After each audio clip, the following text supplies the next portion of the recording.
আসসালামু আলাইকুম প্রিয় শিক্ষার্থী বন্ধুরা, তোমাদের সপ্তম শ্রেণীর অধ্যায় 2 এর আমরা কিছু গাণিতিক সমস্যা দেখব। আমরা অনুশীলনীতে যাব তার আগে একটু বেসিক ধারণা আমরা নিয়ে নিচ্ছি। তো তোমরা যারা রেগুলার ক্লাস করতেছো না, রেগুলার ক্লাসগুলো করে নিবা, দেখে নিবা আমাদের প্লেলিস্ট থেকে। ঠিক আছে? তাহলে তোমরা পরবর্তীতে অনুশীলনীর অঙ্কগুলো করতে তোমাদের জন্য সুবিধা হবে। তো চলো আমাদের আজকের আলোচনার প্রশ্নে আমরা চলে যাচ্ছি। 5টি খাতার দাম 200 টাকা হলে 60টি খাতার দাম কত? একটা জিনিস মনে রেখো, 5টি খাতার দাম যদি 200 টাকা হয় তাহলে 7টি খাতার দাম বেশি হবে, তাই না? খাতার পরিমাণ বাড়লে দামও বাড়বে। খাতার যে পরিমাণ আছে তার থেকে যদি খাতার পরিমাণ বাড়ায় দিই তাহলে কি আমাদের দামও কিন্তু বেশি হয়ে যাবে। এটাই কিন্তু বেসিক জিনিসটা। চলো আমরা এই বেসিক জিনিসটা মাথায় নিয়ে আমরা সমাধানটা করে ফেলি। সমাধান দেখো কিভাবে করি। হ্যাঁ, আমি সমাধানটা লিখে নিলাম। কেমন? তো এখন আমি কিভাবে সমাধানটা করব দেখো, প্রথমে আমি একটু বলে নিই যে খাতার দাম বাড়ালে কার দাম, খাতার পরিমাণ বাড়লে, খাতার সংখ্যা বাড়লে, সংখ্যা বাড়লে দাম ও বাড়বে। তাহলে কি লিখলাম আমি? খাতার সংখ্যা বাড়লে দামও বাড়বে। ঠিক আছে?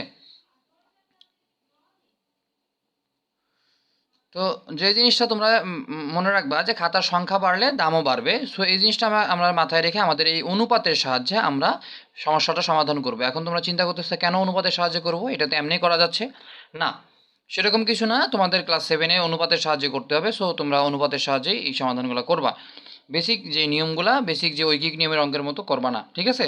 অনুপাতের মাধ্যমে কীভাবে সমাধান করব সেটা একটু দেখি। যে দেখো, আমাদের খাতার সংখ্যাগুলোকে একপাশে রাখতে হবে, খাতার সংখ্যাগুলোকে আমাকে কী করতে হবে? একপাশে রাখতে হবে, এবং খাতার সংখ্যাকে একপাশে রেখে অপর পাশে আমাদের দামকে দিতে হবে। ঠিক আছে? অতএব অর্থাৎ আমি দিলাম,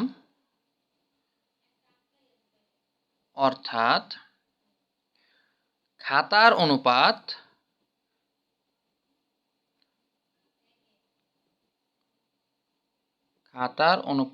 সমান সমান দামের অনুপাত। একটা জিনিস সবসময় মনে রাখবা, অনুপাতের ক্ষেত্রে কিন্তু একই জাতেরগুলো একপাশে হবে। হ্যাঁ, আমরা ওজনের সাথে কিন্তু দামের অনুপাত বসাইতে পারবো না। আবার আবার মনে করো খাতার সংখ্যার সাথে দামের অনুপাত আমরা বসাইতে পারবো না। খাতার অনুপাত মানে খাতার অনুপাত। ঠিক আছে? খাতার সংখ্যার সাথে আমরা দামের কোনো অনুপাত লিখতে পারবো না, যার জাত তার সাথে। ঠিক আছে? এক্সের জাতি ওয়াইয়ের সাথে, ওয়াইয়ের সাথে এক্স অনুপাত ওয়াই লিখতে পারবো, কিন্তু কখনো আমরা এক্স অনুপাত 1 লিখতে পারবো না। ঠিক আছে? তো একটা জিনিস এইটাই মনে রাখবা যে খাতার অনুপাত সাথে, খাতার সংখ্যা খাতার অনুপাতে থাকবে, দামের অনুপাত দামের মধ্যেই থাকবে। ঠিক আছে? তো এখন খাতার অনুপাতটা কি? খাতার অনুপাত হচ্ছে আমাদের প্রথমে ছিল 5টি অনুপাত, পরে আমরা বাড়ায় নিয়েছিলাম হচ্ছে 7টি। ঠিক আছে? সমান সমান আগে আমার এই 5টির দাম ছিল 200, যেটা যেখানে সেটা সেখানে। এই যে 5 এখানে আগে ছিল, এই জন্য 5টির দাম এখানে আমি আগে দিয়েছি। ঠিক আছে? এরপরে আমি দিলাম কি? অনুপাত। এই 7টি খাতার দাম আমার জানা আছে, 7টি খাতার দাম আমার জানা নেই, বের করতে হবে। অতএব আমি লিখব 7টি খাতার দাম। ঠিক আছে? তাহলে 5টি খাতার দাম, 5টি আগে লিখেছি এই জন্য 200 আগে লিখলাম, 7টি আমি কি করেছি পরে লিখেছি এই জন্য 7টি খাতার দাম পরে লিখলাম। আমরা কি জানি অনুপাতের অঙ্কের মধ্যে আমরা জানি 5/7 সমান সমান আমরা কি লিখব? 5/7। অনুপাত মানে কিন্তু ভাগ, তো 5/7। ঠিক আছে? এভাবে আমরা লিখতে পারি। তোমরা হয়তো খেয়াল করে থাকবা যদি এর আগে ক্লাসগুলো করে থাকো। 200 ভাগ 7টি খাতার দাম। ঠিক আছে?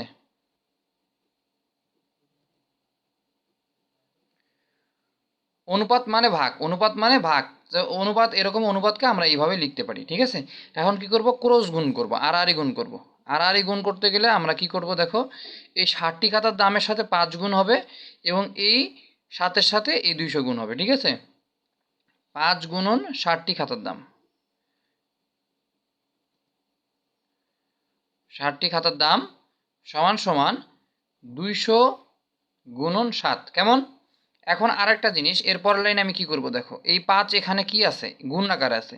যদি এটাকে আমি সাইড চেঞ্জ করি কি হয়ে যাবে, এই পাশে এসে ভাগ হয়ে যাবে না? সো এই পাশে আমার 7টি খাতার দামই থাকলো, 7টি খাতার দাম এটা রেখে দিলাম। আর এই পাশে এসে বেচারা কি হয়ে গেল, আমি আবার একটু বলে দিচ্ছি যে এই পাশে 5 কেন ভাগ হয়ে গেল, 5 কেন এই পাশে এসে ভাগ হয়ে গেল। এই পাশে 5 গুণন আকারে ছিল, ঠিক আছে। এখানে কিন্তু খাতার দাম, এখানে আলাদা একটা কথার জিনিস, আর এখানে হচ্ছে সংখ্যা, তো সংখ্যা তো এটার সাথে থাকবে না, তাই না? এই সংখ্যাটা কি করবে, ওর সংখ্যার যে ভাই আছে এই ভাইয়ের কাছে চলে যাবে, ঠিক আছে। এই পাশে ছিল গুণন, সমান সমানের বাম পাশে এটা 5 গুণন আকারে ছিল, এবং সমান সমানের যদি ডান পাশে আমরা এটাকে নিয়ে যাই, অপারেশনটা চেঞ্জ হয়ে গুণন থেকে ভাগ হয়ে যাবে, ঠিক আছে। খুব ভালো করে খেয়াল করো, সমান সমানের এক পাশ থেকে আরেক পাশে নিয়ে গেলে চিহ্নের পরিবর্তন হয়। সো 5 যেহেতু এখানে গুণন ছিল, এ পাশে এসে কী হবে, ভাগ হয়ে যাবে, ঠিক আছে।